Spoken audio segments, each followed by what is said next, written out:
Welcome back to Prospect, Produce, Prosper. I am John JAG, joined as always by Marc Rogers from Producers Prospect. Marc, always good to be with you. Thanks, Jag. I'm kind of geeking out today. I got to tell you, I am too, Marc. And I know typically at the beginning of the show, you go on about, how great each one of our guests are. And we've had some phenomenal guests on the show. But as you know, I've been working on podcasts with financial advisors for a few years now. And I cannot tell you the amount of times I've had a financial advisor cite the work of our guest today and just what a brilliant mind he is in the field. So I'll let you go ahead and introduce him.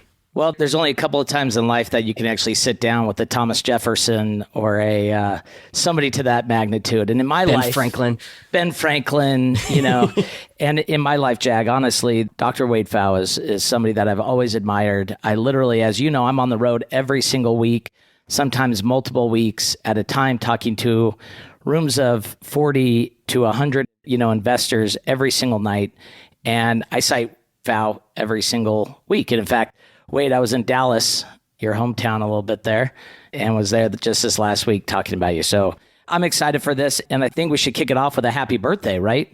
We got a birthday celebration today on your book, your retirement planning guidebook. And so, first off, happy birthday and congratulations on your success with the book. Well, thank you, Marc. Thanks for the very nice introduction. And yeah, it's been 1 year since the publication. So it's kind of a special day in that regard. Well, I'm not done warming you up. So hang on a second here because I've got a few accolades and just some things to talk about. But for those that have been living under a rock, Dr. Wade Pfau's the RICP Program Director, Professor of the Retirement Income, Principal and Director of Retirement Research, founder of Retirement Researcher, and at one point in life, I believe you were an intern at the White House, were you not? That's right. Way back when, summer of 98, yes. Man, what a time to be around the White House in 98. That was the summer, and I was in the Office of Legislative Affairs, which was the former office of Monica Lewinsky. So it was a pretty exciting summer. So now I have to ask, did you know her personally? No, she would have been there a couple of years before me. But, I see, okay. That was the summer when everything was in the news. That's when the testifying and the definition of the word is was the big topic du jour, as I recall. That's right.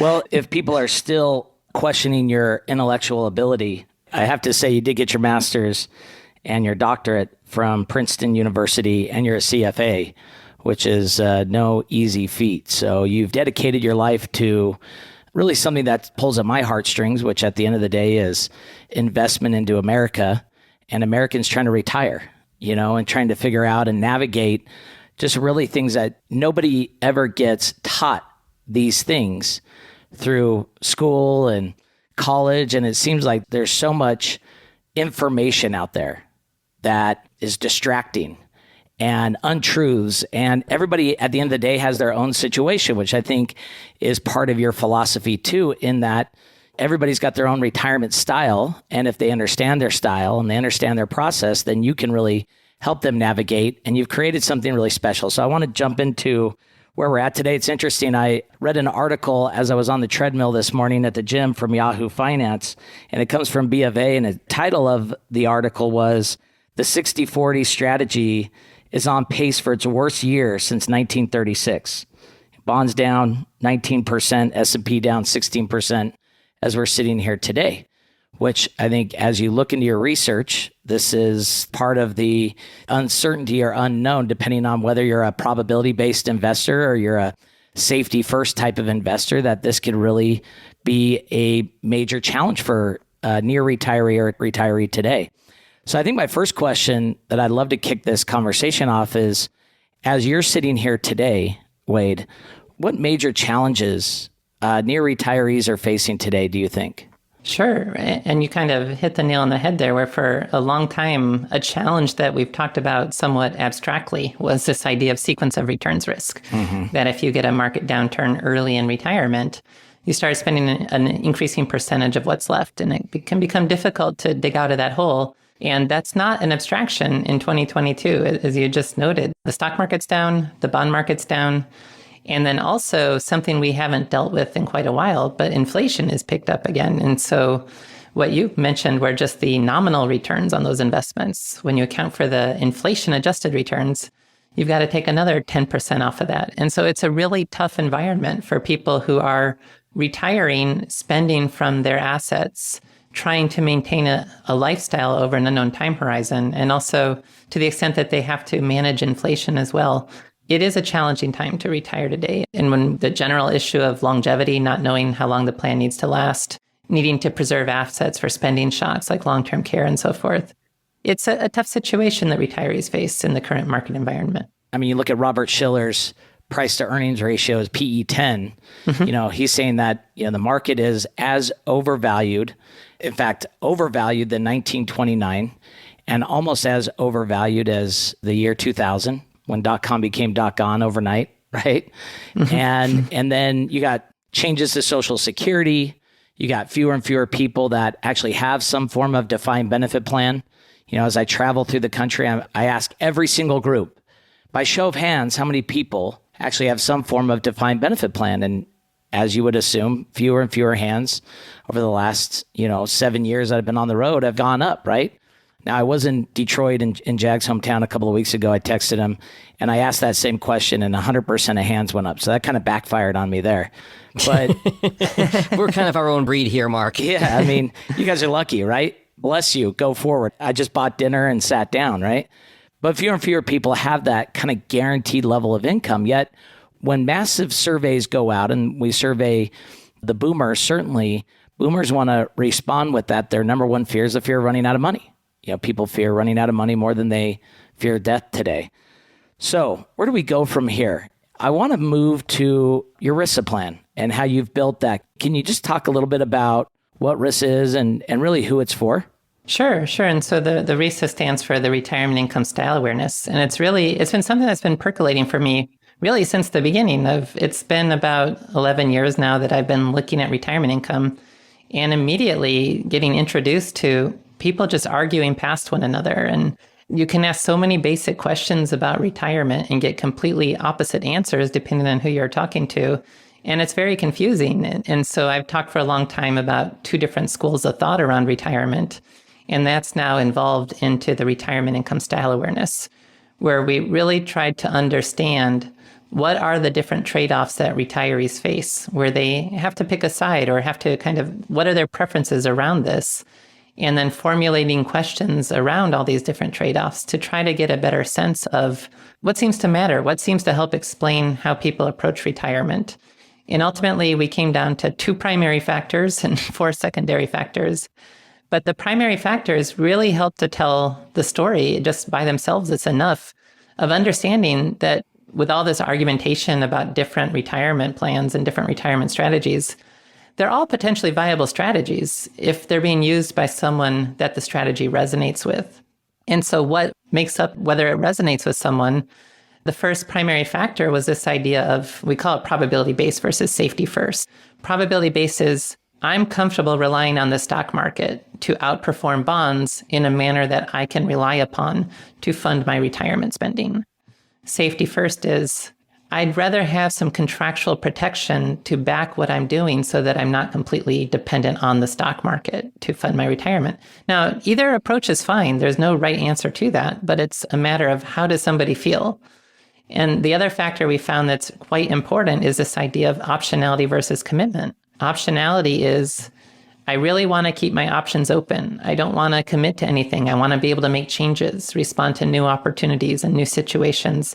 I really value optionality above all else. And then commitment is, no, I'd actually, if I can find a solution that will solve for my lifetime problem, I actually feel more comfortable committing to it, taking it off my to-do list, helping other family members or helping myself in the event of cognitive decline and so forth. And so when you look at those 2 factors, you get all the different retirement strategies that are out there. And that was a really fascinating part where there's the whole discussion around something like the 4% rule, which is an investments-only approach to retirement income. It's build an aggressive, diversified portfolio of at least 50% stocks, spend from it, and you'll be fine. And that sort of approach aligns with if you're probability-based, you're comfortable relying on the market, and you're optionality-oriented. You don't want to commit to anything. And what we find, we've done this now with numerous studies, including through the Alliance for Lifetime Income, a nationally representative study of 2,800 Americans, ages 50 to 75. It consistently looks like about a third of the population is total returns, which is important because that means 2/3 of the population is looking for something different than what so much of the consumer media really puts the default on. Is that if the 4% rule is to the naive person who just starts to look at retirement, they think that is the main approach, and any other approach is kind of a secondary consideration that you really don't need to think about. But 2/3 of the population is looking for something different than total returns. And it's whether there's safety first and optionality, that would be more of time segmentation or bucketing. Safety first and commitment oriented, which would be more, it's the other natural strategy. And it's about 1/3 of the population as well, income protection, trying to build a protected lifetime income floor to cover basic spending needs, and then investing on top of that. And then also the probability-based commitment orientation we call risk wrap, which is you're comfortable with the market, but you do want some sort of guardrail around what you're doing so that you're not 100% exposed to the market to fund your retirement. It's always interesting to look at surveys, right? And when those surveys are pulled and taken from, like I always find that fascinating of the reality is that probably that survey, and you'll have to tell me when the dates were on it, but that was probably done, when the market was at an all-time high, right? And here we are coming off the longest equity bull run that we've ever been in before. And what I'm hearing is, yes, there's a section that feel most comfortably, maybe because that's the only way that they've been taught, talking to investors and how they think about retirement and then what their expectations are. And then there's this massive population of people that even though 2008 was such a long time ago, where we've almost forgotten what a bear market feels like, those same people are still feeling like they need certainty and levels of guarantee when it comes to their retirement.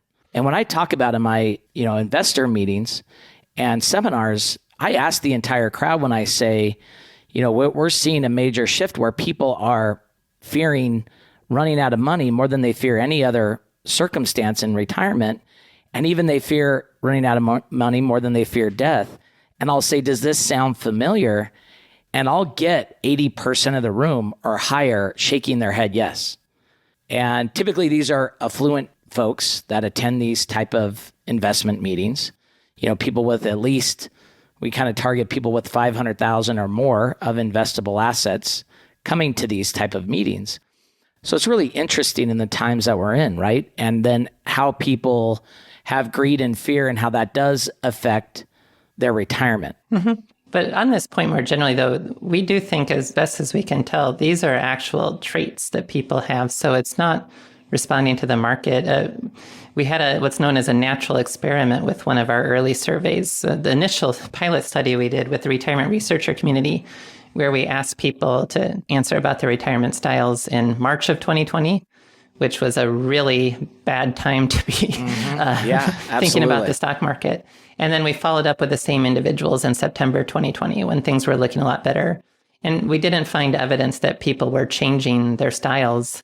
Another more recent data point we've been looking at was we asked a question about what do you believe the stock market's returns will be in the future?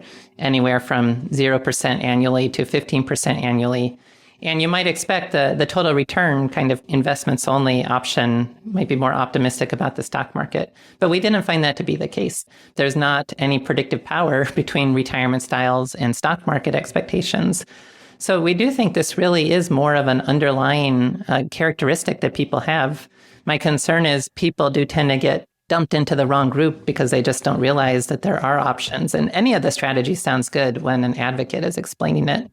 I mean, at the end of the day, I do think, 1/3 of the population is fine with an investments only approach in terms of that resonating with their characteristics. But again, 2/3 of the people are not necessarily going to resonate with that total returns approach. And if they're only reading about that in the consumer media, or if they're hearing about that on the car radio and so forth, they might try it out, but then it's like even Bill Bengen, the founder of the 4% rule, 1994, has found in his own retirement. Yep. Yeah, he's now 70% cash, he's said several different times in the media, which is a violation of the assumptions needed to make his strategy work. And right. I would think that if he took the RISA survey, I mean, I don't know, he hasn't taken it. How do we make that happen? I don't know.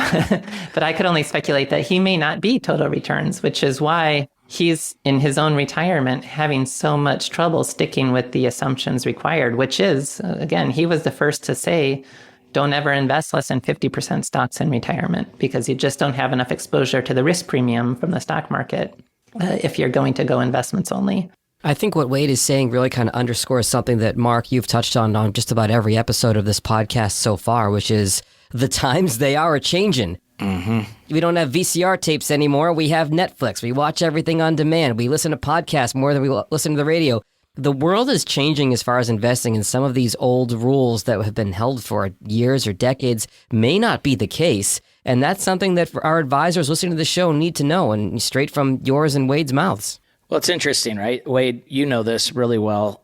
Financial advisors are always looking for ways to most advisors, I should say, are looking for ways to better their practice and become more efficient with their clients and bring value. At the end of the day, bring value. I think most advisors in general, in their heart, are in the business to help their investors and create a better retirement. Of course, you have two different really types of advisors at times. You have guys that just focus on the accumulation phase of life, and then there are advisors that are really in tune with, the income phase of life or the distribution phase of life, and really are acute to the needs of their investors to say, hey, let's lay out a plan, let's have a process for them. And I think that the retirement income style awareness platform really gives somebody a system to run on or something different and unique to use. Can you just walk through the process a little bit on how an advisor would actually use this in their everyday practice? Like, how does somebody take this, own it, and make it their own story? Does that make sense?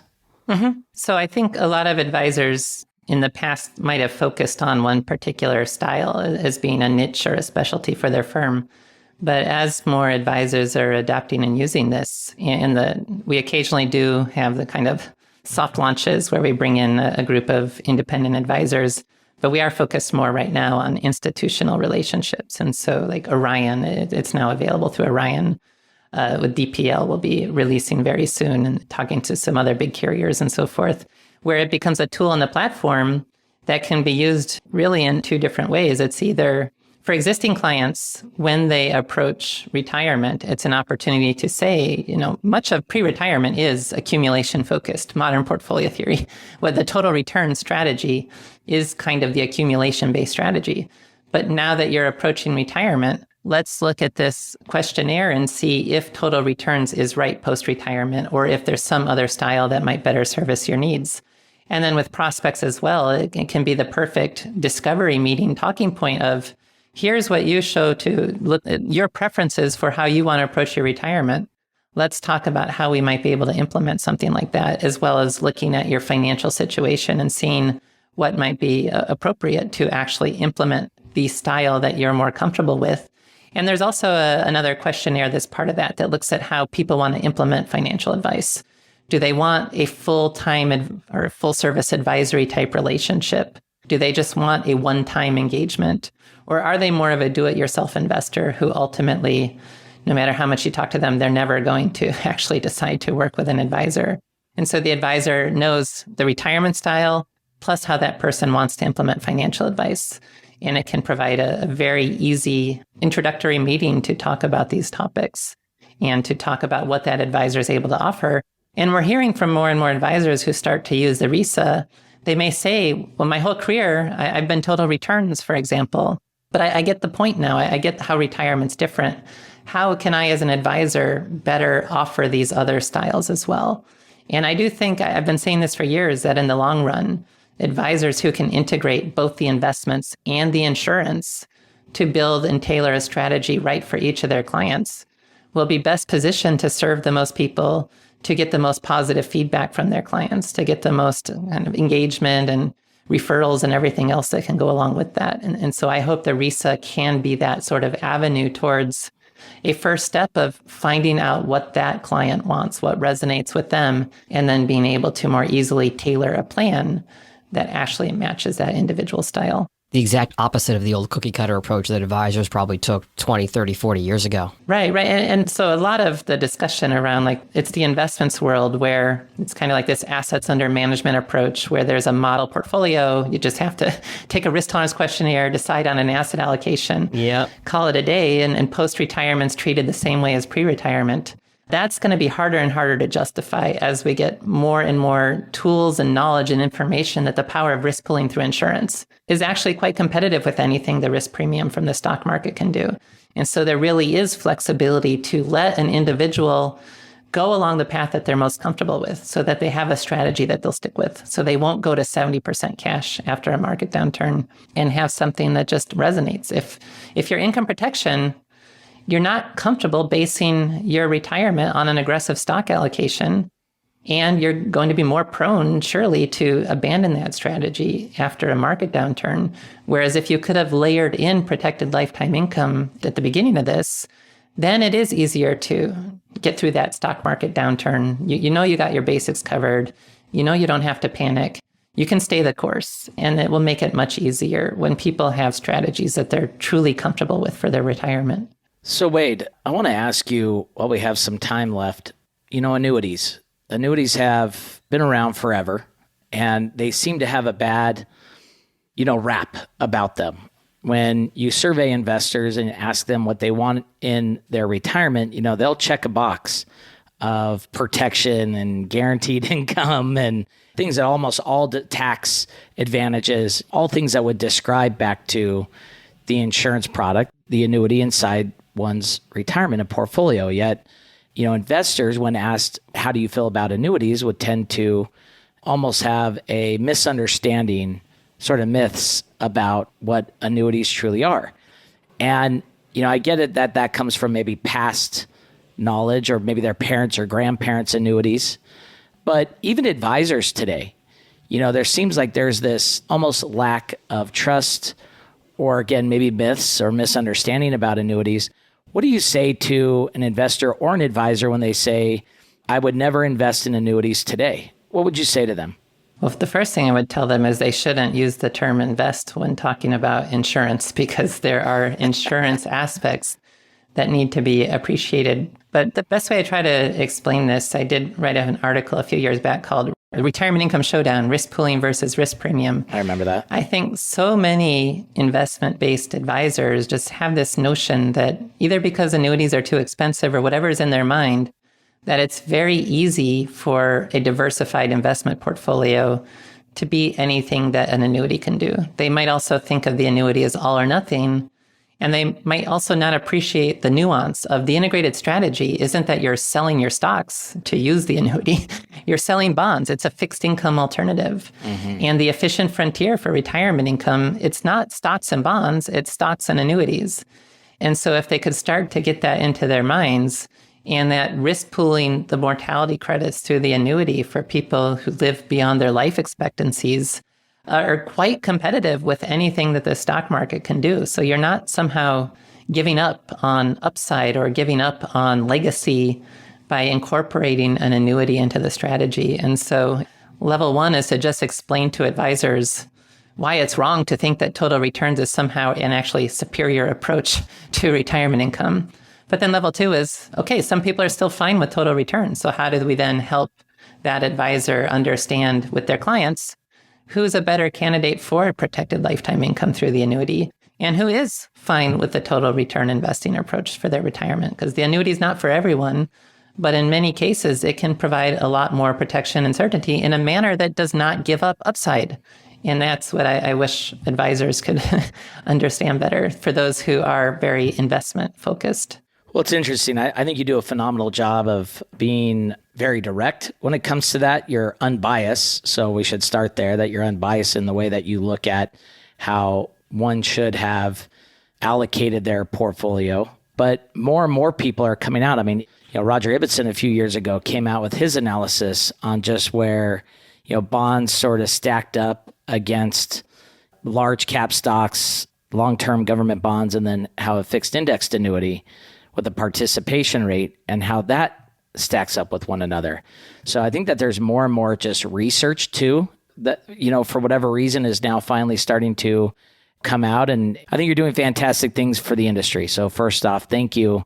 Thank you for dedicating to your life and your time to Americans and trying to help people have, clarity and understanding about not only themselves and what they want in their own retirement, but maybe giving some clarity on direction that's out there. So first off, thank you. And I appreciate you coming on the podcast and spending some time with us. I know that there's a bunch of resources and how people can connect with you. Do you mind just maybe giving an overview to our listeners on how one may go about getting more information, getting more of your research, or how to just simply connect with you?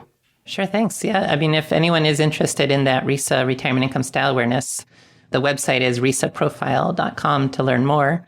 I view it as step one of retirement planning. So in my retirement planning guidebook, it's available on Amazon, chapter 1 is about identifying your retirement income style.